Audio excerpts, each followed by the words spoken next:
Vamos fechar a nossa série hoje de informações sobre a nossa cidade.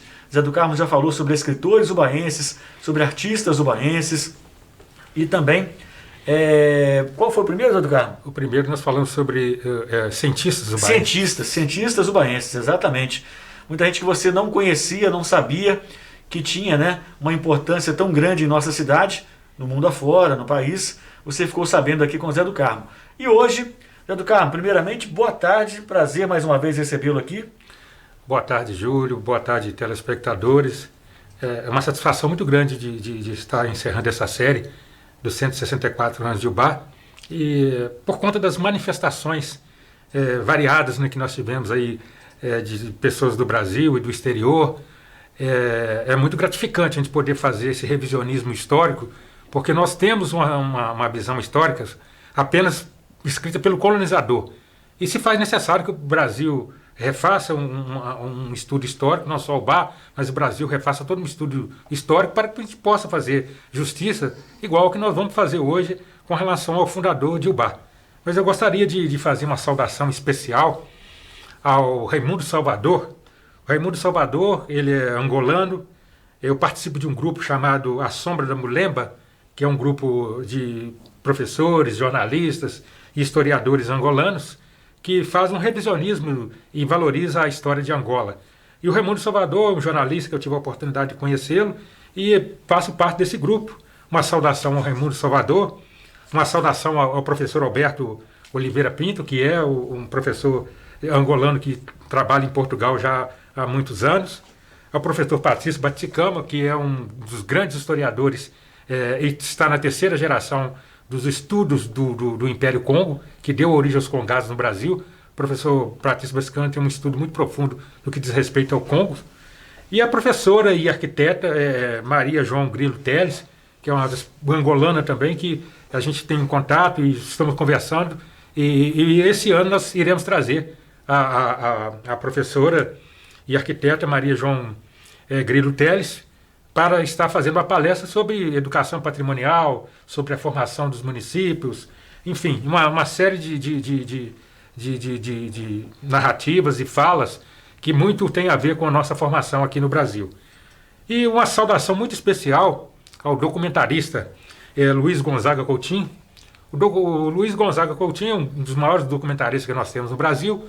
Ele é formado em administração de empresas e formou também na Academia Internacional de Cinema. Ele é da cidade de Rio Pomba e é uma das pessoas que muito tem me dado suporte com documentos com relação não só à história de Minas Gerais, mas à história do Brasil. Ele tem uma vasta documentação sobre a historiografia de Minas Gerais, da Zona da Mata, e tem trabalhado diuturnamente nisso. Inclusive, nós estamos com a proposta agora de fazer 2 documentários, né? Ele tem uma proposta de fazer um documentário do fundador de Ubá, que é o padre Manuel Jesus Maria, o qual nós vamos discorrer sobre a historiografia dele agora, e fazer também um documentário sobre os congás de Ubá, que é muito importante para a educação patrimonial e, ao mesmo tempo, para a valorização. Porque muitas das vezes nós deparamos com inúmeras situações, e o programa aqui deu essa contribuição, porque as pessoas falando, eu não sabia de nenhum desses atores formadores da história de Ubá, e pensava que Ubá não tinha uma história, porque pouco se trata da historiografia de Ubá na educação patrimonial, tanto nas escolas públicas municipais quanto nas escolas públicas do Estado. Mas vamos ao tema que tanto interessa. Quem que é o real fundador da história de Ubá? Há muitos anos, vários documentos escritos colocam o Capitão Mor, Antônio Januário Carneiro, como fundador de Ubá. Na realidade, e com erros assim, na historiografia, erros assim, que inaceitáveis, os erros que são cometidos na escrita. Um dos erros que é cometido na escrita, de que o Capitão Mor é o fundador de Ubá, é com relação à missa que foi celebrada em 1815. Atesta nos escritos que tem e está sendo publicado na rede social de Ubá com muita frequência, inclusive no Museu Ubá, que quem celebrou a missa foi o padre Manuel Jesus Maria em 1815. O padre Manuel Jesus Maria morreu em 1811. Então não teria como Não teria como celebrar a missa. Então, há uma sequência de erros, e nós temos que entender que a história se faz com homens, com tempo e o espaço. Então, a história... E hoje nós estamos trazendo essa narrativa na última da série, porque o padre Manuel Jesus Maria, ele nasceu em 1731, ele nasceu na localidade próxima a Ouro Preto, uma localidade de Glaura, que é chamada localidade, e o padre Manuel Jesus Maria, ele é filho de um rico comerciante português, com a escrava dele. Ele nasceu, foi de um casamento de um rico comerciante português com a escrava, em 1731. Então vamos fazer uma linha de tempo com bastante calma para as pessoas entenderem o que aconteceu. Ele foi para o seminário estudar para ser padre, mas ele teve que passar por uma situação que é muito interessante e era muito comum naquela época, que é o de generis moribus. E a outra é defectus natalium. O que significa essas palavras em latim? Para ele ser aceito no seminário, ele teria que passar pela comprovação de sangue, de pureza de sangue, para atestar que ele era filho de brancos. Ele sendo filho de uma escrava que é da região de Benguela, Angola, e um rico comerciante português. A mãe dele era de Angola. Era de Angola, de Benguela, que era uma escrava que casou com o seu dono, e desse casamento nasceu o padre Manuel Jesus Maria. Ou seja, a grosso modo, ele teria que romper barreiras do preconceito. Ali. Vencer as barreiras do preconceito. E passava por esse processo de generis moribus e, ao mesmo tempo, defexo natalius. Por quê? Para ser padre naquela época, ele tinha que comprovar a pureza de sangue. Aí passava por uma banca. Aí aceitava no seminário. Isso é por volta no século XVIII. Ao passar no seminário, para ser ordenado depois, tinha que passar por uma outra banca de avaliação. Que era para testar a pureza de sangue por conta do mulatismo na época. Então, para ser aprovado no seminário, teve que passar por uma banca e teve que ter a intervenção na época do governador para que ele pudesse ser ordenado. Ele foi ordenado padre e, no primeiro momento, ele foi sacerdote no arcebispado da Bahia, porque lá na Bahia ele foi designado para a Bahia. Mas havia uma vacância aqui em Minas Gerais do arcebispo de Mariana, aqui em Mariana.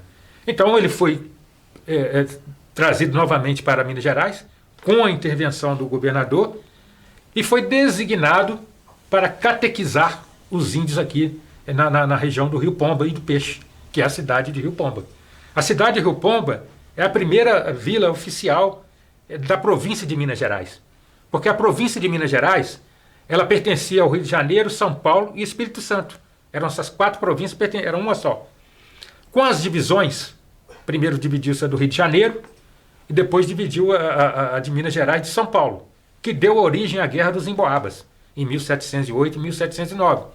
Por que deu origem à Guerra dos Emboabas? Porque descobriu ouro em Minas Gerais e São Paulo se sentia dono das minas de ouros da região das Minas Gerais.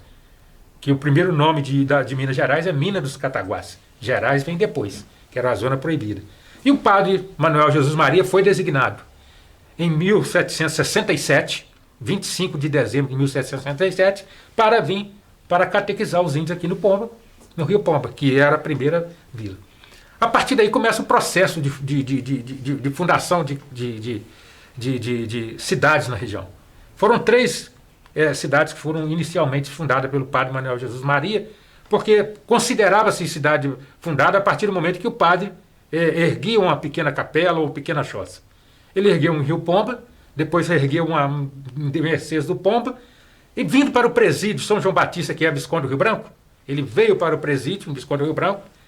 Na passagem para o presídio Visconde do Rio Branco, ele parou em Tocantins, que era conhecido como São José do Paraupeba, e foi conhecido também em Tocantins como São José das Prateleiras, porque tinha uma cabana lá em Tocantins, onde os tropeiros paravam, que tinha um São José. Então, para referência, falava São José das prateleiras, mas na verdade era São José do Paraopeba, o nome Tocantins. Sim. Ele passa em Tocantins e ergue uma capela, e depois passa por Ubá por volta de 1777. As pessoas, é bom que observem a linha do tempo, que eu estou falando as datas para as pessoas entenderem que não tem a menor possibilidade do Capitão Mor ser o fundador de Ubá, por conta de ter nascido depois. Aí, por volta de 1777, ele é caminho do presídio São João Batista, que o presídio foi constituído para prender republicanos, porque nós estávamos beijando sobre o regime monárquico do Império, então os republicanos eram trazidos para o presídio São João Batista. Esse presídio foi para prender republicanos. Na passagem por Ubá, ele ergue a capela. E ele ergueu a capela em Ubá por volta de 1777. Uma capela que é onde está localizado o INSS aqui. Que é ali que era o entroncamento. Sempre as capelas e as cidades eram fundadas em locais que fossem de entroncamento dos tropeiros. Dali onde é o INSS, a gente analisando numa linha de tempo, era que dava acesso à meia pataca, que era Cataguases. Você passando pela Vila Casal, o Beba, que você conhece bem aquela região, chegava Diamante e Sofuduto e Cataguases. E a outra via de acesso ao presídio era por aqui, passando por Ubá Pequeno, que nós conhecemos, que na verdade na época era Roça Alegre. Então são ali onde que está o INSS e Ubá hoje, foi o entroncamento dos tropeiros. E foi ali que ele ergueu a capela de São Januário de Ubá. Eu pensava que já fosse onde é hoje a igreja. Ela já passou ali por transformações. Ali, mais à frente. E o Capitão Mor, Antônio General Carneiro, ele nasceu, Padre Manuel Jesus Maria, passou por Ubá em 1777. E o Capitão Mor nasceu no dia 19 de setembro de 1779. 2 anos depois. 2 anos depois. E ele não foi batizado com o nome de Antônio General Carneiro. O Capitão Mor foi batizado com o nome de Antônio Parvolo. Foi batizado no dia 30 de setembro de 1779, tem lá no 5º livro de batismo de Calambau. No 5º livro de batismo de Calambau está lá, Antônio Parvolo.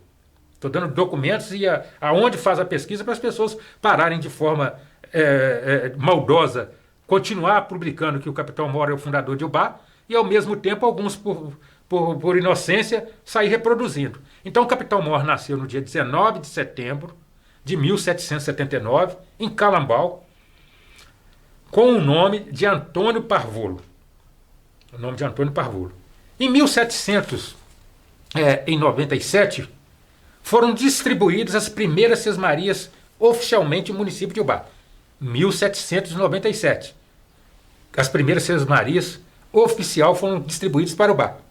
Eu trouxe até o nome aqui dos primeiros cismeiros de Ubá, no dia 4 de dezembro de 1797, que é a Clara Eugênia Ferreira, José de Moura e Silva, Felisberto Antônio Leal, Joaquim Rodrigues dos Santos e Domingo Gonçalves de Oliveira e o Ventura Ribeiro Pinto. Esses foram os primeiros a receber sesmarias oficialmente no município de Ubá. E o João de Oliveira Senra.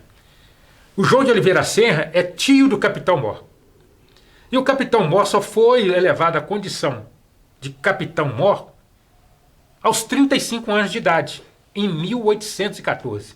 Então, para você fazer uma linha de tempo, você vê que já tinha muitas sesmarias em Ubá, e já tinha sido fundado em 1777 pelo Padre Manuel Jesus Maria. Isso consta nos arquivos em Mariana, e consta nos arquivos do Padre Trindade, que escreveu sobre a história de Ubá.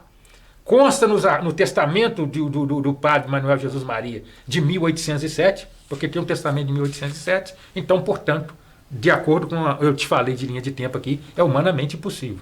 O que aconteceu com o Capitão Mor? Ele não recebeu sesmaria. Ele adquiriu uma sesmaria do tio dele, que é o João de Oliveira Serra. E o Capitão Mor, ele nunca morou em Ubá. Quando ele vinha por conta do título que ele recebeu, ele ficava em Visconde do Rio Branco, porque já era uma região mais constituída. Por que ele não morou em Ubá e não ficava em Ubá?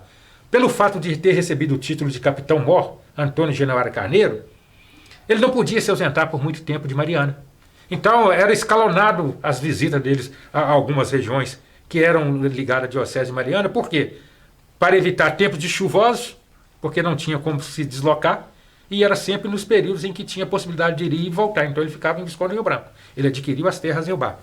E é muito interessante que a gente se posicione isso aí na questão do tempo, porque o capitão Mor, em 1814, quando ele recebe o título, o nome dele foi batizado como Antônio Parvolo.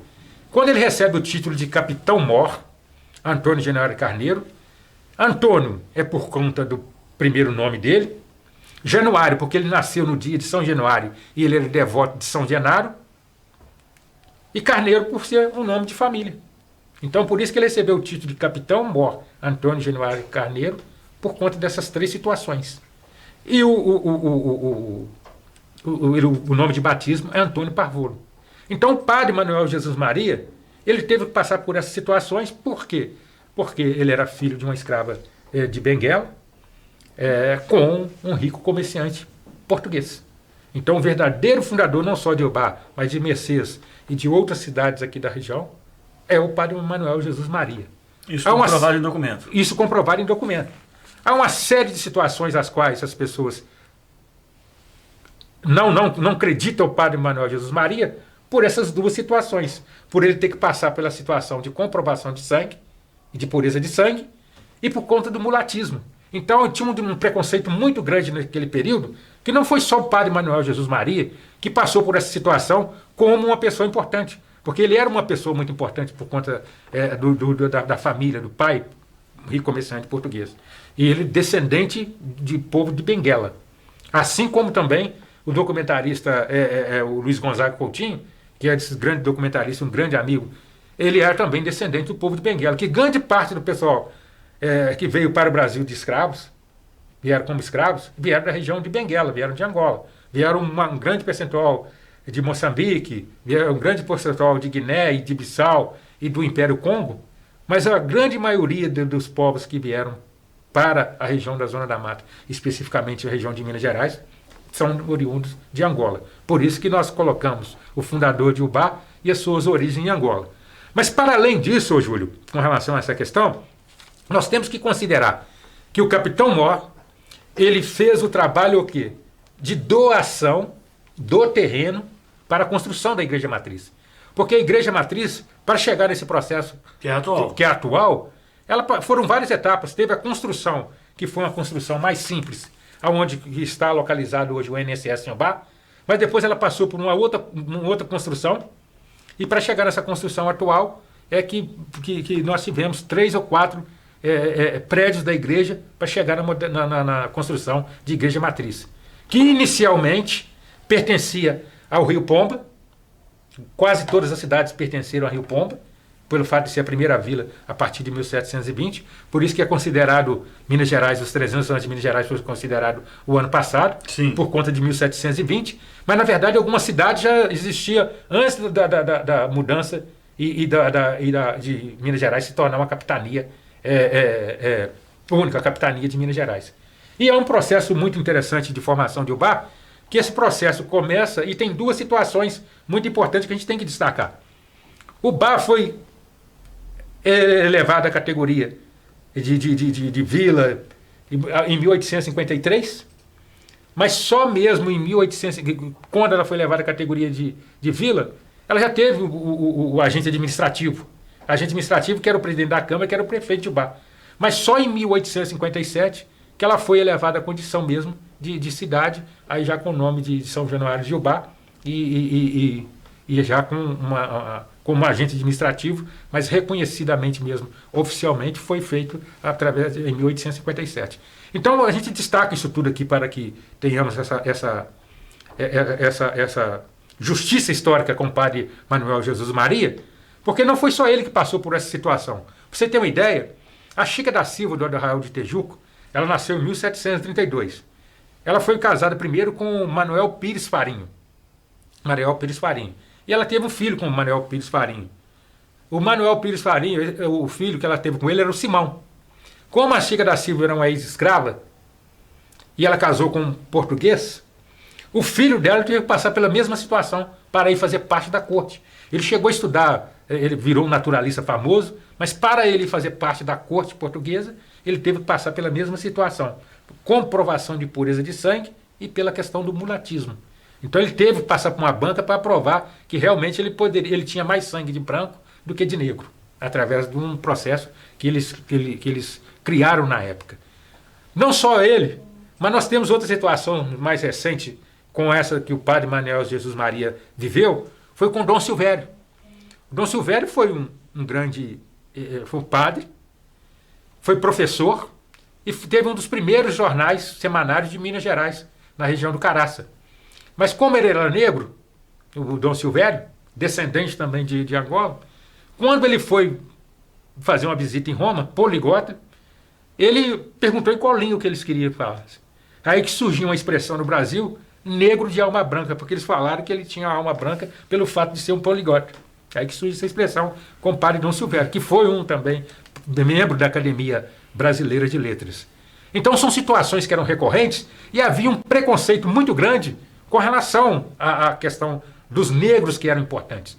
Porque haviam muitos negros importantes naquele período. Para você ter uma ideia da dimensão disso tudo, o ginásio São José de Ubá foi o primeiro ginásio para internato de homens não ligado à Igreja Católica. Porque havia os ginásios de internato de mulheres e o internato de homens, mas quase todos eles eram ligados à Igreja Católica. Esse foi fundado pelo José de Januário Carneiro, que é o Dr. Fecas, em 1905. O quadro de professores tinha 3 negros, que eram poliglotas e eram mestres naquela época, que eram da região de Viçosa. Eles não puderam permanecer em Ubá como professores. Por que eles não puderam permanecer em Ubá como professores? Primeiro que eram muito cultos. E começou a chamar a atenção das mulheres brancas do município, pela elegância, pela a educação. E aí o que aconteceu? As famílias brancas, para evitar que tivesse um casamento entre negros professores com as meninas da época, que começaram -se a assanhar, né, pelos professores negros que vieram de Viçosa para lecionar no ginásio São José, pediram que eles não continuassem aqui, na cidade de Ubá. Então é uma situação recorrente. Aí eu lhe pergunto, você que tem uma convivência muito grande nos meios de comunicação, acompanha todas as situações que estão acontecendo no Brasil em pleno século XXI, de racismo por conta de coisas pequenas, de visita em shoppings, de visitas em lugares públicos. Imaginemos aí, em 1777, chegar um padre negro na cidade de Ubá, poliglota na região de Ubá, poliglota, e eleger a primeira capela aqui. E aceitar esse padre como fundador. Difícil. Porque tinha que passar por esse processo que eu lhe disse. Então o padre Manuel Jesus Maria é o verdadeiro fundador da cidade de Ubá. Que, rememorando aqui, ele passou pela cidade em 1777. Em 1797, receberam as primeiras sesmarias oficialmente. Embora o Albano de Souza já morasse na região de Roça Alegre e o filho dele nasceu em 1792, mas não é oficialmente considerado oficialmente, só é considerado oficialmente a partir do momento que você recebe uma sesmaria e essas sesmarias são registradas. Inclusive as sesmarias são registradas, se você procurar nas páginas do Codex da Mariana, está na página 275 os documentos. Então estou falando onde a página dos documentos, e o Coutinho tem uma vasta documentação, e nós vamos fazer um documentário, vou participar desse documentário com ele, sobre o real fundador, não só de Ubá, mas de várias cidades da região. Porque é inaceitável que continuemos a permanecer nesse erro por conta de puro preconceito racial de época. E você, analisando na linha do tempo comigo aqui, você viu que não tem a menor possibilidade. Não tem jeito.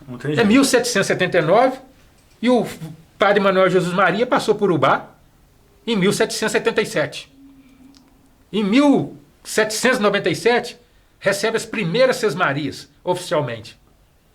E o capitão Mor, ele é elevado à condição, recebe o título de capitão-mor aos 35 anos de idade, portanto, 1814. E o padre Manuel Jesus Maria morreu em 1811. Então é humanamente impossível ele celebrar a missa em 1815 em Ubá, como está nos documentos da cidade. Com certeza. Zé do Carmo, alguns comentários aqui. O Fernando Antônio Espíndola Teixeira, por exemplo, está perguntando, se possível, pergunte ao professor José do Carmo sobre a participação de Guido Marlieri e do comendador Joaquim José Teixeira e Silva na história de Ubá. O Guido Manieri é outra situação também que requer uma tentativa de desconstrução do padre Manuel Jesus Maria. Inclusive tem até uma rivalidade, entre aspas, política e de narrativas entre Visconde do Rio Branco e Rio Pomba, porque o padre Manuel Jesus Maria veio para o Rio Pomba em 1767. E o Guido Manieri, ele vem para o Brasil, ele é desertor do exército de Napoleão, portanto ele foi perseguido, ele desertou em 1802. Era francês? Francês do exército de Napoleão Bonaparte. E embarca para o Brasil em 1808 com a família real, que veio fugido do exército de Napoleão Bonaparte. A família real, ressalte-se que a família real veio para o Brasil com uma roupa do corpo. Vieram sem nada, fugindo do exército de Napoleão Bonaparte. É até bom fazer um adendo e respondendo ao um amigo. Por quê? Porque a família real chega ao Brasil com Guido Manieri e ele é designado em 1809 para vir para a nossa região, para pacificar a região.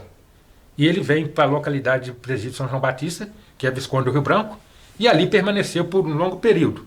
Só que ele escolheu um lado, ele escolheu o lado dos coroados. E aconteceram vários conflitos entre os coroados e os puris. E quem que era o defensor dos puris aqui na região do Ubá era o Ventura Ribeiro Pinto, que inclusive foi perseguido por conta disso. E o Guido Manieri, ele foi responsável pelaquela região. E recebeu até um ofício do Dom João para que ele fosse o pacificador de todos os índios da região. Porque ele ficou localizado em Visconde do Rio Branco.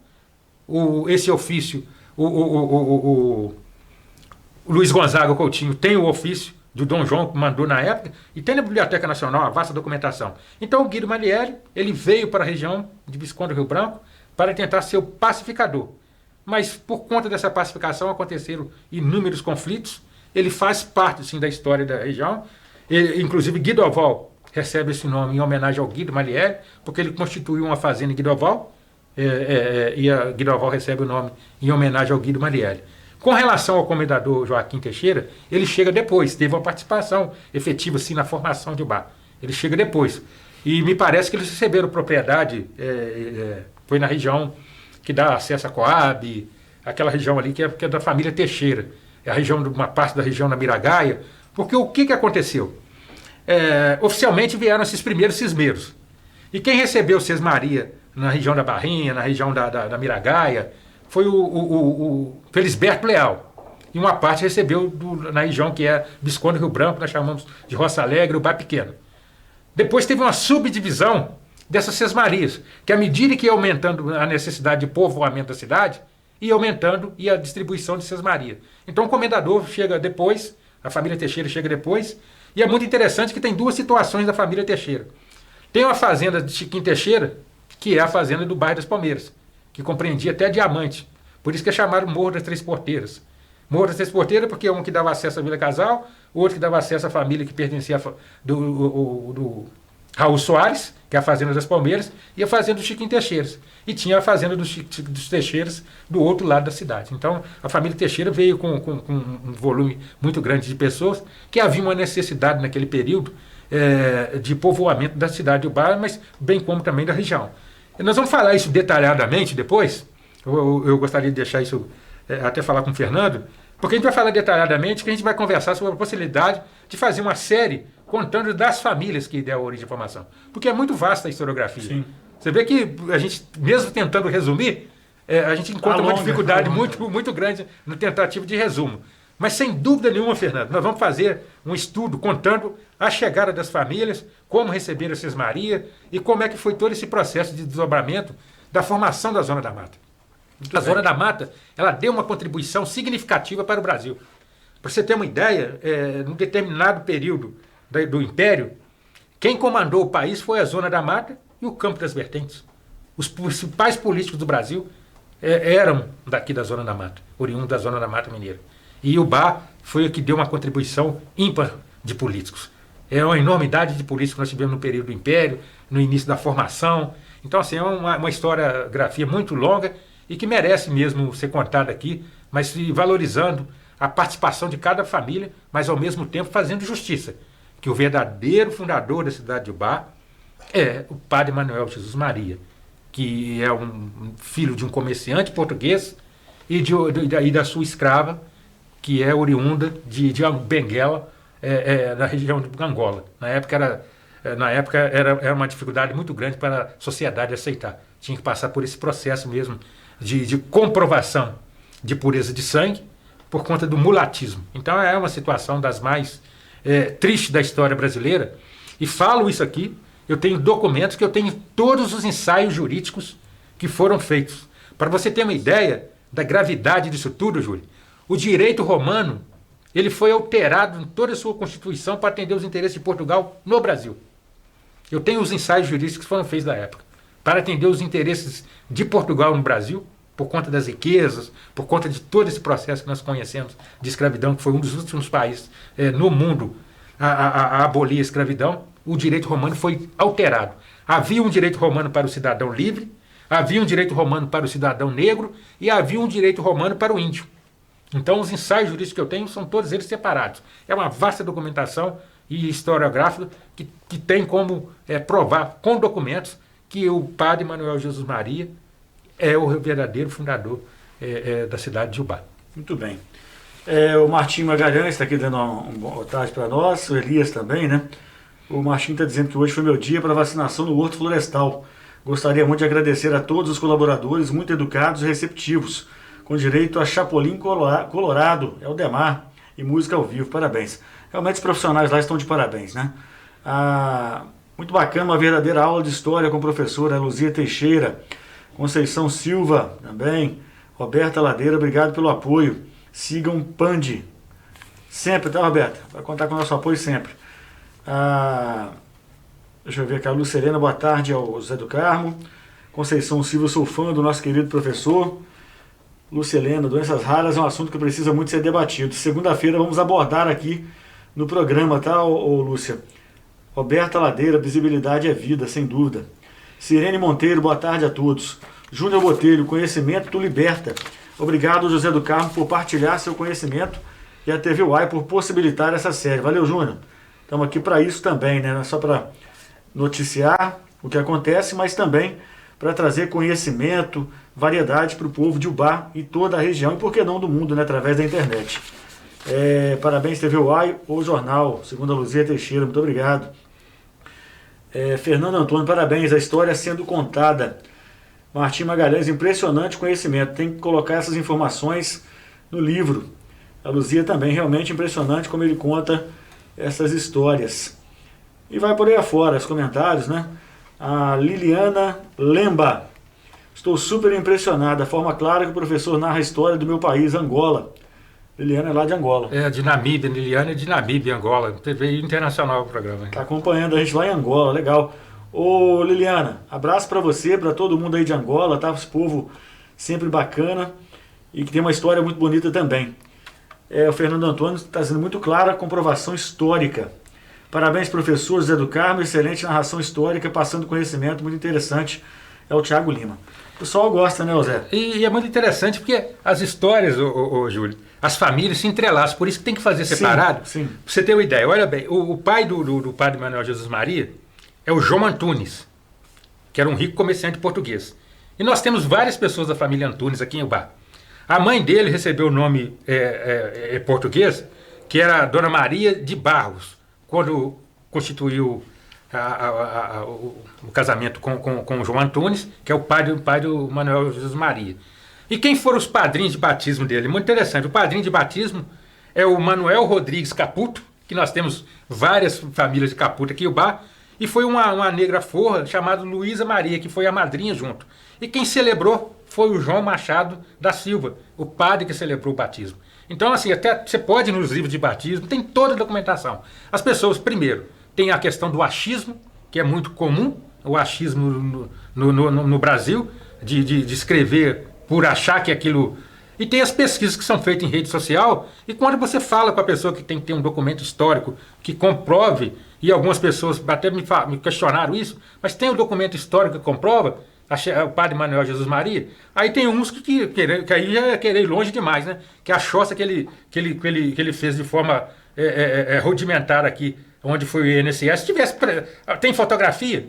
Quer dizer, se perguntaram se tinha fotografia. Como era? Naquela época não tinha fotografia. Não existia fotografia. Então o primeiro quadro que nós temos, que está na igreja de São Januário, tem um quadro que você vai poder lá, eu vou fotografar, vou mandar para você o quadro, que é a primeira paróquia, a primeira construção da paróquia, da Igreja Matriz. Aí depois ela passou por alguns processos. Então é muito interessante que a gente tire todas essas dúvidas.